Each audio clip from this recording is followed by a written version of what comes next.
আজকে তো পেটে অন্ন পড়েনি।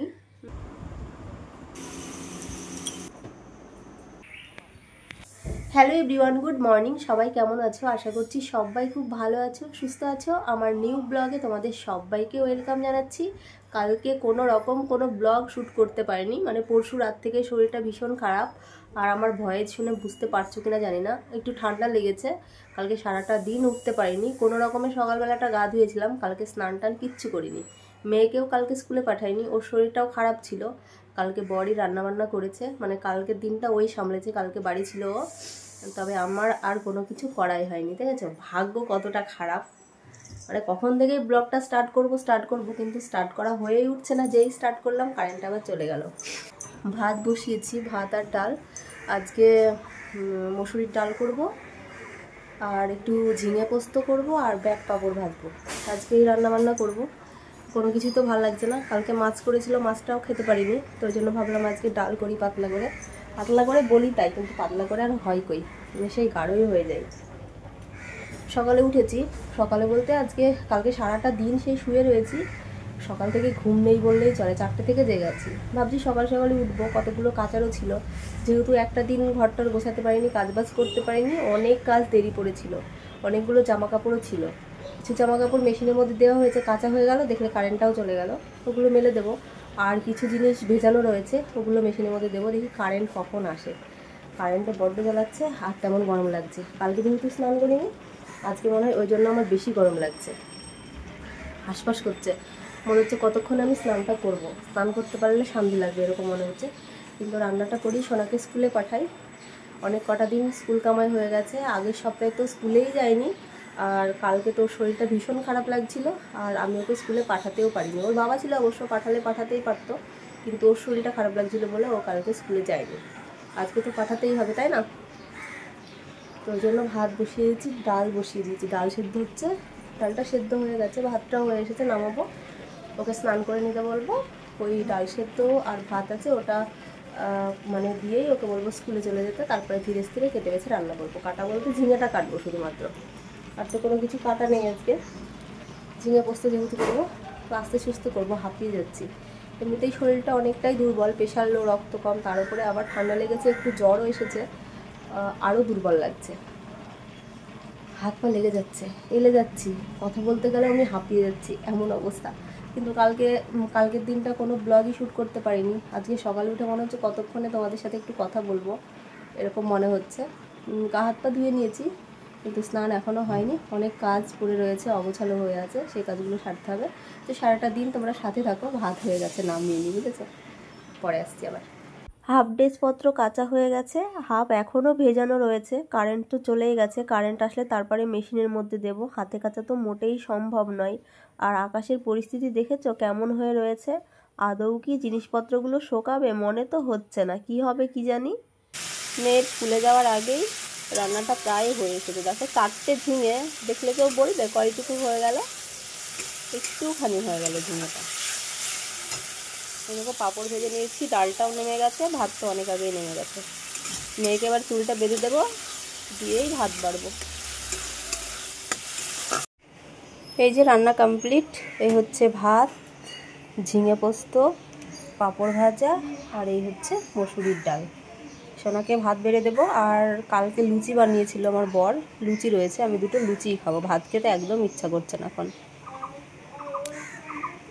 রান্না করে উঠে শুয়েছি, অনেকটা লেট হয়ে গেল, 12টা 10 বেজে গেছে। কখন কাজবাজ সারবো? রান্না করে উঠে বাসনগুলো শুধুমাত্র নামিয়ে রেখেছি, আবার কতগুলো কাচাতে দিয়েছিলাম ওগুলো মেলে দিয়েছি। মেলে দিয়ে ফ্রিজটার মধ্যে একটু পরিষ্কার করলাম, মিক্সচারটা একটু মুছলাম, মুছে শুয়েছি। এই যে শুয়েছি, আর উঠতে ইচ্ছা করছে না। একবারে যদি কাজগুলো সেরে শুয়ে পড়তাম ভালো হতো। মানে কি যে আলসেমি লাগছে, মনে হচ্ছে না যে উঠে বাকি কাজগুলো সারি। কাল থেকে ঘরের অবস্থা খারাপ হয়ে আছে।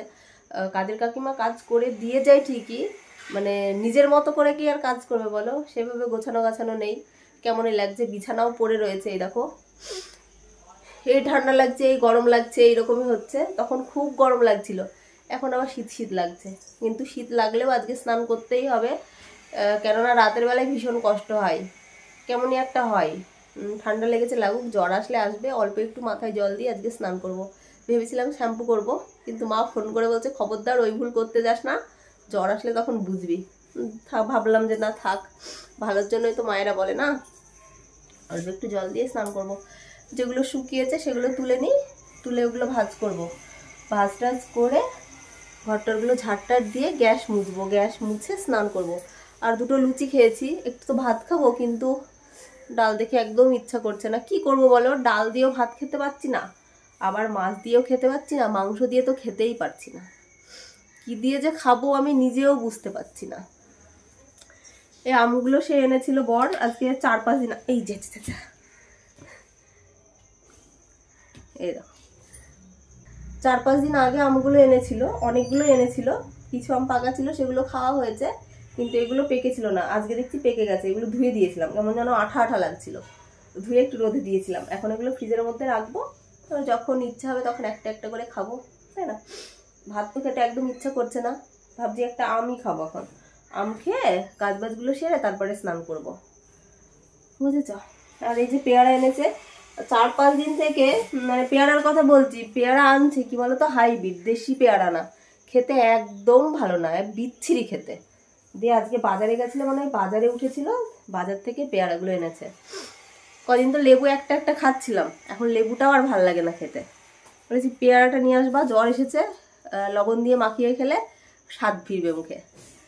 দিয়েছে, পেয়ারাটা এনেছে, একটা খেয়েছি অবশ্য, এখন আর খাবো না, আবার যখন ইচ্ছা করবে তখন খাবো, তাই না? তো চলো আর বেশি কথা বাড়াচ্ছি না, ঝটপট করে কাজগুলো সেরে নিই, সেরে স্নান করি। বর আবার খেতে আসবে, যদিও ভাত তুলে নিয়েই খাবে, ওর জন্য কোনো তাড়া নেই,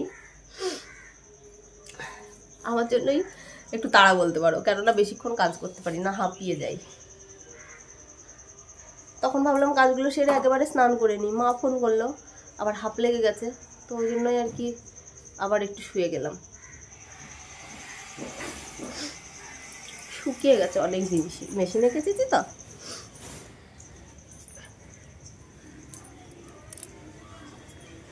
শুকিয়ে গেছে।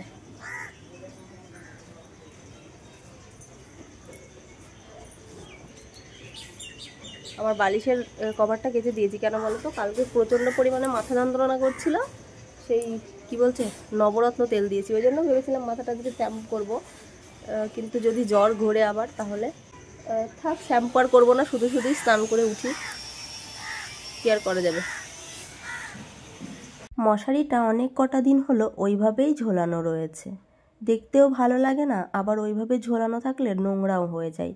কাচার পরে একটা দিন মশারিটা টাঙানো হয়েছে, তারপর থেকে আর টাঙানো হয় না।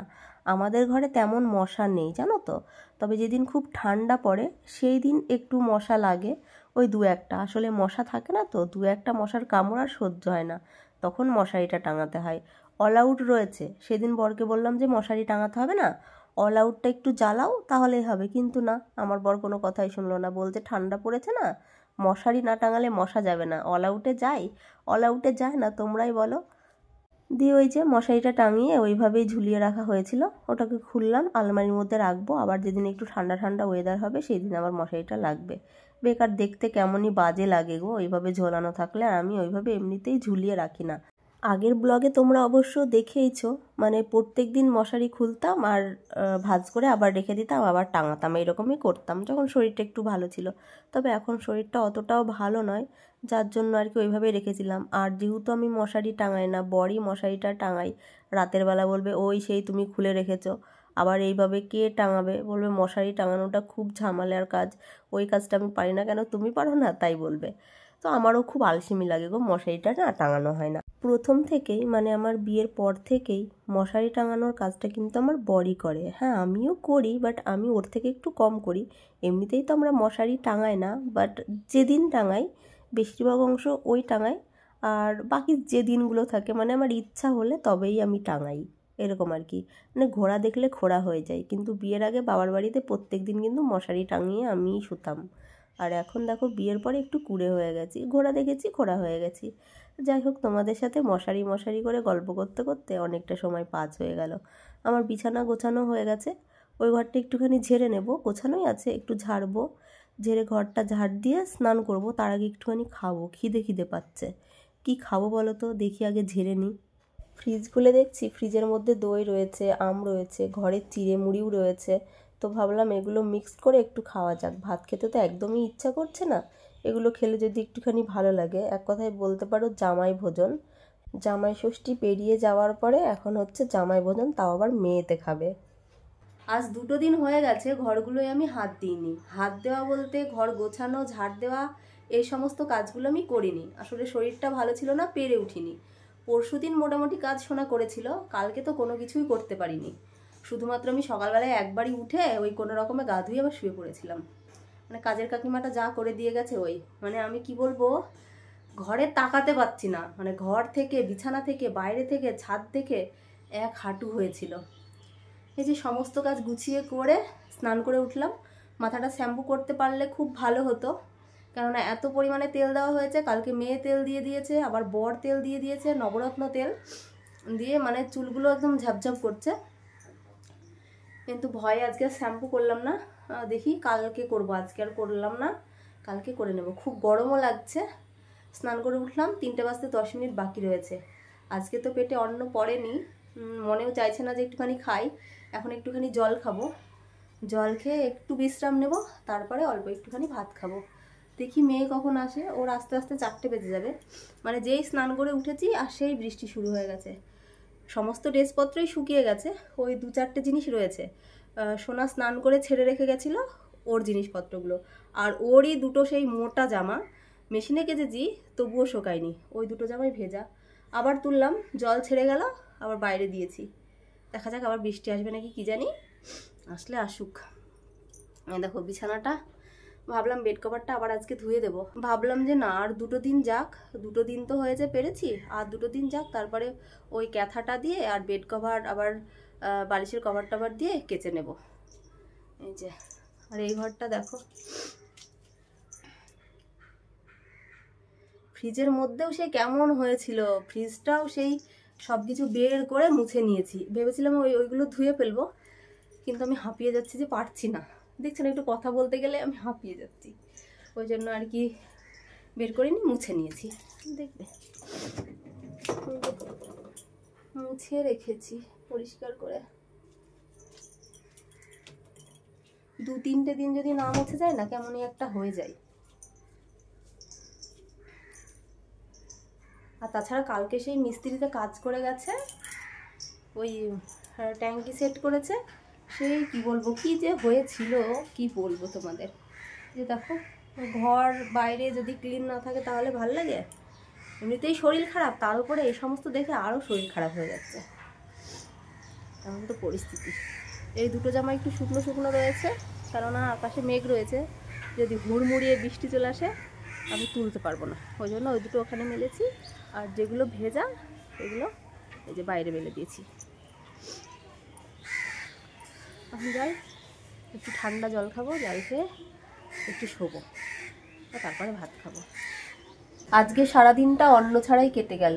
এখন 4:10 বাজে। অল্প একটু ভাত বেড়ে নিয়েছি, খেতে পারবো কিনা জানি না, তবে নিয়েছি। সারাদিন তো খাইনি ভাত। এই দেখো, একটু ভাত নিয়েছি, ঝিঙে পোস্ত নিয়েছি, আর শ্বশুর করেছিল কাঁঠালের ঝাল, ওটা নিয়েছি, পাঁপড় ভাজা আর ডাল নিয়েছি। এটা দিয়ে এখন দেখি চেষ্টা করব খাওয়ার জন্য। খাওয়ার সাথে যুদ্ধ করতে হয় এখন। খেতে একদমই ইচ্ছা করে না, কিন্তু জোরে মারে না খেলেও হয় না। শরীরে তো পারি না, উঠতে পারি না, কি করব, খেতে তো হবেই। তো চলো খাওয়া দাওয়া সেরে নি। মেয়ে এখনও বাড়ি আসেনি, ভাবলাম ও এলেই খাবো, কিন্তু ও তো আসছে না। আবার এসে কোনো দিন খায়ও না, বেশিরভাগ অংশই খায় না। সন্ধ্যা 7:10 বেজে গেছে, আর সোনা অলরেডি বই নিয়ে বসে গেছে। তবে ওকে 10 মিনিট বাদ দিয়ে পড়তে বলবো, ওর জন্য একটা সারপ্রাইজ রয়েছে, জানো তো? কি সারপ্রাইজ রয়েছে আমি জানি না। সেটা তো জানলে আর সারপ্রাইজ থাকবে না, তাই না? এখনই জানাবো, এখনই জানতে পারবি। বেশি সময় ওয়েট করাবো না, সন্ধ্যা থেকে ওয়েট করছে। আমি গেছিলাম আজকে একটু নিচে, 2টো দিন নিচে যাইনি, আজকে গেছিলাম। যখন নিচে যাই তখনও মেঘ ডাকছিল। আমি তো ভাবলাম হয়তো বৃষ্টি এসে ভাসিয়ে দিয়ে যাবে, কিন্তু না, বৃষ্টি হয়নি। আমি মনে মনে ভাবলাম একটু যাই তো, হেঁটে তো আসি, বসতে না পারবো। গিয়ে বসেছিলাম, অনেকটাই বসেছিলাম আজকে, প্রায় 1 ঘন্টার কাছাকাছি ছিলাম নিচে, তারপরে এলাম। তোমরা এই পাখাটা কে কে দেখেছো? অসময়ে ঘুম ঘুম লাগছে, কি বলবো বলো। যখন ঘুমের প্রয়োজন তখন ঘুম আসবে না, আর এখন ঘুম লাগছে। তবে যাই হোক চলো, দেখো চামচ বাটি নিয়ে নিয়েছি, দেখো 2টো চামচ 2টো বাটি নিয়েছি। চলো এবারে সারপ্রাইজটা ওপেন করা যাক।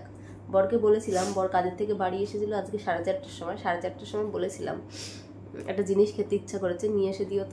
তো এনে দিয়েছে সন্ধ্যার আগে। মনে হয় ঠান্ডা হয়ে গেল, ঠান্ডা হয়ে গেলে তো একটু ভালো লাগবে না। যাই হোক চলো তাড়াতাড়ি করে খেয়ে নি জিনিসটা। সারপ্রাইজ বক্স ওপেন হয়ে গেছে। মোমো, ও আদৌ জানতো না যে ওটার মধ্যে মোমো রয়েছে। তো আমি বলেছিলাম মোমো আনতে। আমি মোমো খাবো না, আমি শুধুমাত্র স্যুপটা খাবো, কেননা স্যুপটা খেতেই আমার ভালো লাগে। মোমো আমার ভালো লাগে না। ফ্রাই মোমো হলে 2টো খেতাম, কিন্তু এই মোমোগুলো আমার ভালো লাগে না। ফ্রাই মোমো তো নিয়েই আসেনি। তো চলো এবার একটুখানি খেয়ে নিই। আমার মেয়ে পড়াশোনায় বড্ড ফাঁকিবাজ। এখন রাত্রি 10:45 বাজে, দেখো এখনও পড়া শেষ হয়নি। তোমরা এটা ভাবছো তো যে সন্ধ্যার থেকে পড়ছে? মোটেই না। মানে বইয়ের ব্যাগটা সামনে নিয়ে বসেছে, পড়েনি। এসি চালিয়েছে সেই সন্ধ্যাবেলায়, ও এসিটা অন করেছে। আর আমার তো প্রচণ্ড পরিমাণে ঠান্ডা লেগেছে। তো আমি ওই 2-10 মিনিট এসির নিচে ছিলাম, তারপরে ছাদে গিয়ে বসেছিলাম। আমি ওকে বলেছিলাম যে পড়াটা মুখস্থ করে তুই আমাকে দিবি, কিন্তু না, ও পড়াটা মুখস্থই করেনি। ও ঘরে বসে বসে ফোন দেখছিল।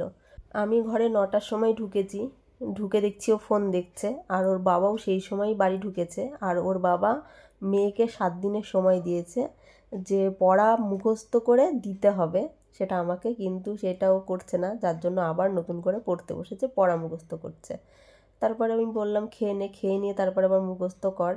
মানে খেয়ে নিলাম সবাই মিলে। আমি একটু জল ঢেলে ভাত খেলাম, ভাত খারাপ হয়ে গেছে আজকে। সে সকালবেলা রান্না করেছি আর ঘরের মধ্যেও ভাত ছিল না, আজকে বাইরে ভাত ছিল, ওই জন্য ভাতটা খারাপ হয়ে গেছে। সবাই জল ঢেলে ভাত খেলাম অল্প একটু। খাওয়ার পরে আমি একটু আপেল খেয়ে নিচ্ছি, কেননা ভাত খেয়ে তো পেট ভরছেই না, ভাত খেতে পারছি না। ওই জোর জবরদস্তি একটুখানি খাচ্ছি, খেয়ে পেট আর ভরছে না। ওই জন্য এই আপেলটা একটুখানি খাচ্ছি। মানে একটা আপেল কেটেছিল, সন্ধ্যাবেলায় একটু খেয়েছিলাম, আর এখন এই যে এক চির খেয়ে নিচ্ছি মুখে স্বাদ আনার জন্য। যাই হোক আজকের ব্লগটি এই পর্যন্ত। কেমন লাগলো জানিও। আজকের মতো টাটা, সবাই ভালো থেকো, সুস্থ থেকো। আবার আগামীকাল নতুন কোনো ব্লগে দেখা হবে।